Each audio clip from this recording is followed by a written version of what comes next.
Hey everyone, Cable with the Antique Book Collective, and today I wanted to tell you guys a little bit of a heads up. I'm sure you guys are well aware of this, especially if you've been in business for a little while, but the holiday season is scammer season. So not only am I talking about phishing emails, stupid scam calls that are saying, hey, is your refrigerator running? Not only am I talking about stupid robocalls, all that sort of stuff, but I'm also talking eBay scams. And I'm not saying, oh, be careful of what you're buying, which I totally am saying, but I'm also saying, be careful of who you're selling to, because not only are there people that you're selling to that are potentially going to leave you bad review because they aren't the happiest people out there, but there also are going to be some people that are trying to scam you outright. There's people that are going to return the item and send you a rock, which I personally find happens more on Amazon than eBay, which is why I personally stopped doing Amazon, but it does happen on eBay as well. You do have scammers there.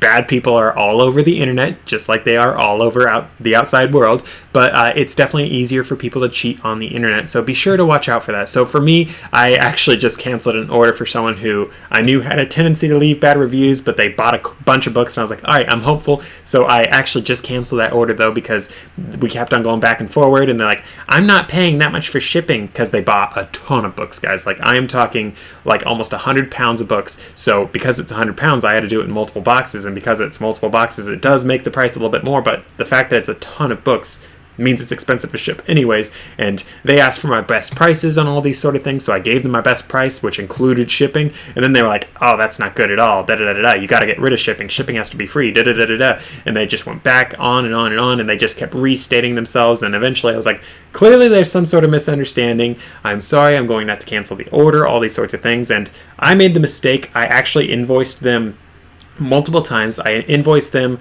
shortly after they purchased everything, and we went back and forward with a couple of things, and then I invoiced them again on Wednesday, which meant that the clock restarted for their whole having to pay period. So when I canceled the order, I actually couldn't select no non-payment from the buyer, which the case was they were not paying because it had been well over a week, but I wasn't able to do that because I made the mistake of invoicing again, and for some reason that sometimes tickles eBay just the wrong way, and they didn't end up doing that. But in addition to that person who ended up not buying all the books that they said they would, which was a bit of a bummer, but not the end of the day, in addition to that, when I actually had someone go and check out one of my books, and they reached out and were like, hey, would you like to donate this book to me? And I was like, well, that's interesting. And I ended up snooping around, doing a little bit of research, and I ended up finding out who this guy was, because he said, oh, I'm a museum, da-da-da-da-da. So I snooped around, found out what museum it was, all that sort of stuff, and found out that his museum isn't actually a museum. He doesn't let people look around at stuff, and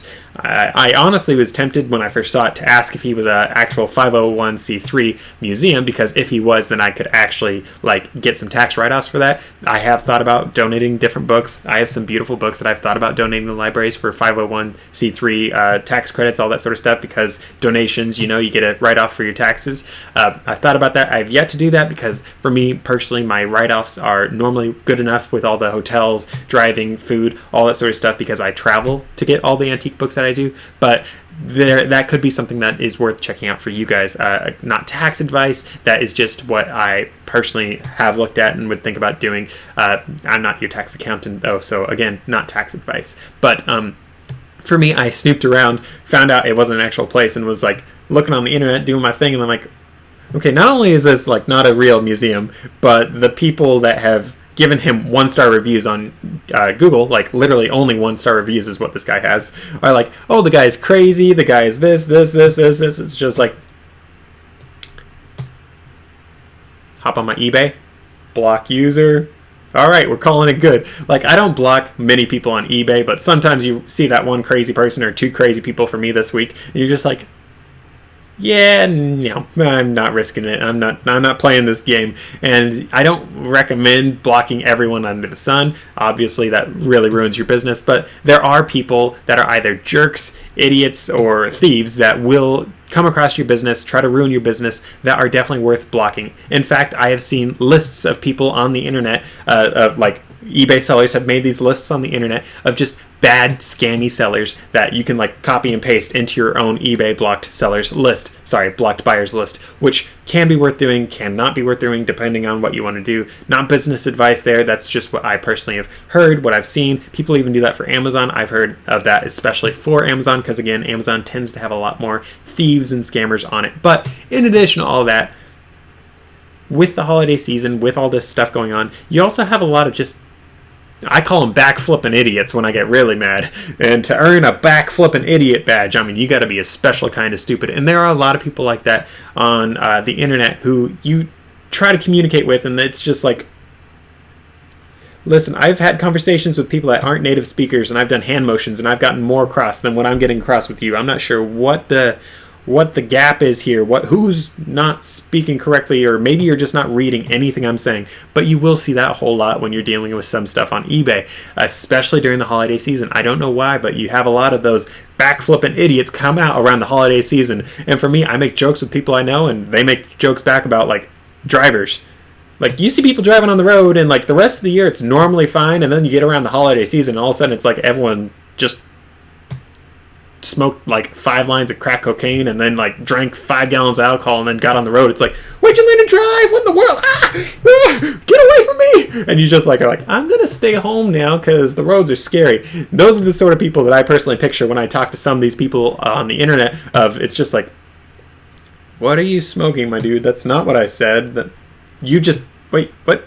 Where'd you pull that from? You have that happen a whole lot more from my experience during the holiday season, and from the other people I've spoken to that are sellers, they also have that sort of stuff come out of the woodworks as well. I don't know exactly why that happens, and honestly, I don't know why, because sometimes people that have like tons of reviews, even on eBay, like 5,000 reviews, top rated buyer or whatever, it's like even those people sometimes can be an idiot, and you're just sitting here like, I'm missing something. Someone else is missing something too. I don't know.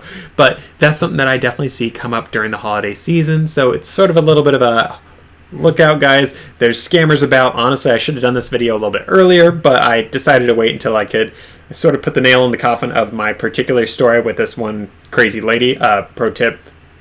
A lot of people from California tend to be scammers from my experience with both Amazon and eBay. Don't know why. California, as I make fun of it all the time, is just a cesspool because I'm an Oregonian. We've been making fun of California for at least like 50 years because that's just our job. As like the little brother, I guess, up north of them. I don't know. But we've always been making fun of them, so having this as my added ammunition against them just is nice. But that is definitely something to keep an eye out for, is like potentially there are different groups of people, or maybe there's everyone in this one warehouse that is running a scamming operation, all sorts of stuff. There's definitely some things that are worth keeping your eye out for as an eBay seller. And I know this sounds a little bit like a rant video, and it sort of is. I'm sort of still working through the irritation of this, but I've had enough people like this over the years that it's sort of like, I'm fine. I figured this was coming when this lady reached out and said what she did in this particular way, and her comments like that she reached out to me with were sort of like copy and paste comments, which for me is always a red flag when I just have stuff that clearly is copy pasted. It's like, makes me think you aren't actually interested in this particular item. And in this case, clearly the lady was not interested in the item because she wasn't willing to pay for the shipping, which we had negotiated on. And she was even like, oh, but most sellers, they're so happy when people buy a bunch of things and they make shipping like prorated because they put it all in one box. I'm like, well, as I said, this is X much less than it would have been to ship separately, and I am doing it in as few boxes as possible, but again, you bought so many things that are so big it can't all go in one box. Like, I explained these things 5 times, 5 different ways, and she just did not understand it. So again, I had to end up canceling that order. And I had the crazy guy that has his museum, and I've had quite a few other crazy wacko people over the years, and I even have a fun story here for you guys. So I have some books that I call cursed books every now and then, and it's funny because these cursed books, like, you'll sell it, the buyer won't pay, so you take it back, and then you have someone reach out and ask for it, and then you're like, oh yeah, totally, da da da da, and then they don't say anything, and then you like sell it 5 more times and they don't pay 5 more times. And it's funny for me, sometimes I have those cursed books that it's like, what is wrong with this book? Like, am I missing something? Like, these buyers aren't even returning these things. They like buy it and then they don't pay, or they buy it, talk up to you, and then don't pay for like, and you end up sitting on a book, turning it over and over, selling it 15 times, but you don't get money for it once, and then you finally end up selling it for like half the price because you want to get rid of it. It's funny, that's something that I have found as well. Not really a buyer scammer thing, but it's just sort of something that I've come across as well a few times, which is sort of entertaining and annoying at the same time. So if you guys have any fun stories about weird scams that you've had this week or even in history, be sure to comment below. I'd love to see your guys' stories, because like for me, yeah, it's my pain, your guys' pleasure for your stories. So like for me telling you my stories, so maybe you sharing your stories with me is your pain, my pleasure. Maybe I can have a few laughs as you guys laugh, hopefully along with those stories, because honestly guys, like some of these scammer things, it's like so blatantly stupid or insane or like obvious that you just look at it and you're like, what in the world? What in the pigeon's wrong with you, my dude? Like, what in the actual pigeon? You know, you see some of these things and you just laugh. And if you don't laugh, honestly, some of us do need to take life a little more less serious. More or less serious, yes.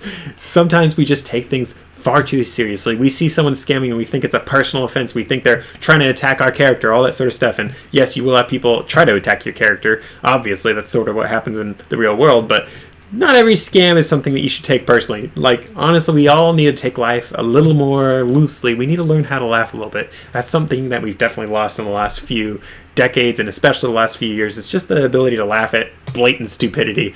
And we end up just getting mad about stuff for no reason. Honestly, everyone just needs to take a chill pill. Probably like get a nice big lemonade, put some blueberries in it, and sip that as you look out over the trees or something. We all just need to learn how to relax sometimes. And for me, I know I personally need to relax a whole lot, because I've just been working, doing like 16-hour days for all the different businesses I'm doing, because I'm really trying to achieve monetary goals to potentially get a house sooner rather than later.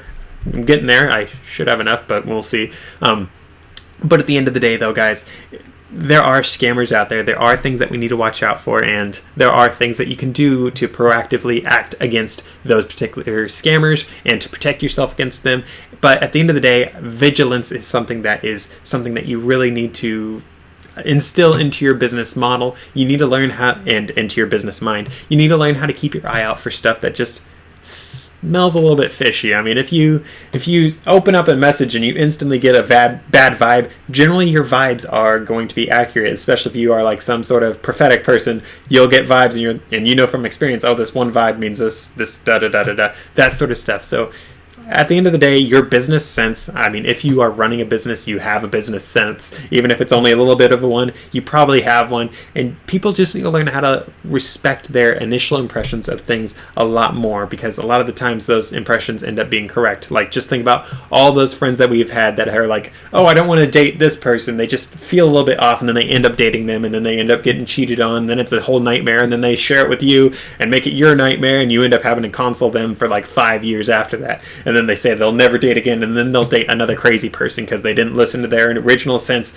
yet again. We see that all the time, and at the end of the day, your original sense is oftentimes correct, and if it's not, it's the minority of the time. And yes, I do have plenty of stories of times that I got a sense and was wrong, but at the end of the day, think about it for your business. You get that sense like 1% of the time. So if you miss out on 1% of sales, and let's say that 1%, 50% of them were just you getting a bad sense, that's 0.5% of the time that you aren't getting a sale.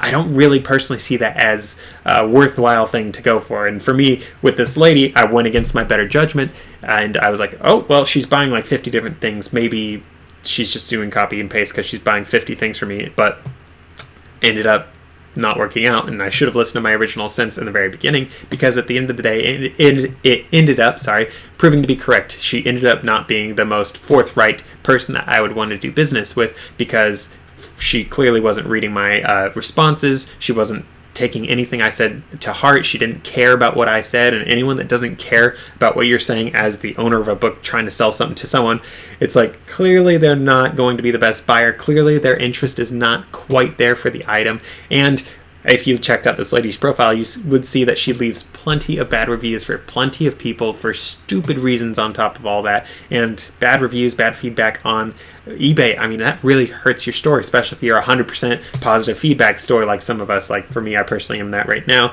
If I went through with this lady, though, with the conversation, the way that things were going, I would not have been able to maintain that 100% perfect stuff, because she clearly was getting angry. She clearly thought I was stealing from her for charging her shipping like we agreed on for how much it weighed. what?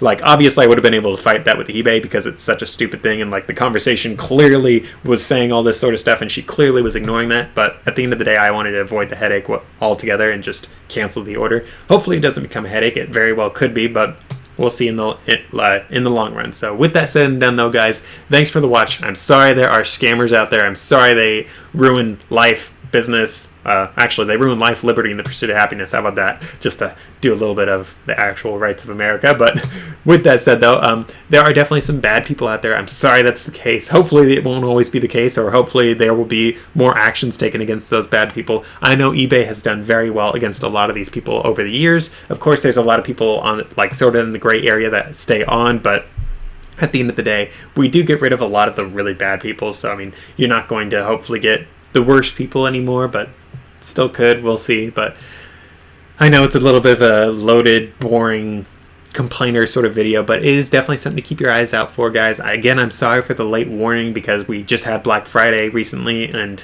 I'm sure a lot of you guys either got scammed or are in the process of getting scammed, but I just wanted to make sure that this whole chapter for me with this potential scammer was over before I really could share the story with you guys. So with that said and done though, guys, thanks for watching. Be sure to check out one of my other videos, subscribe, all that fun stuff, and I'll see you in the next one.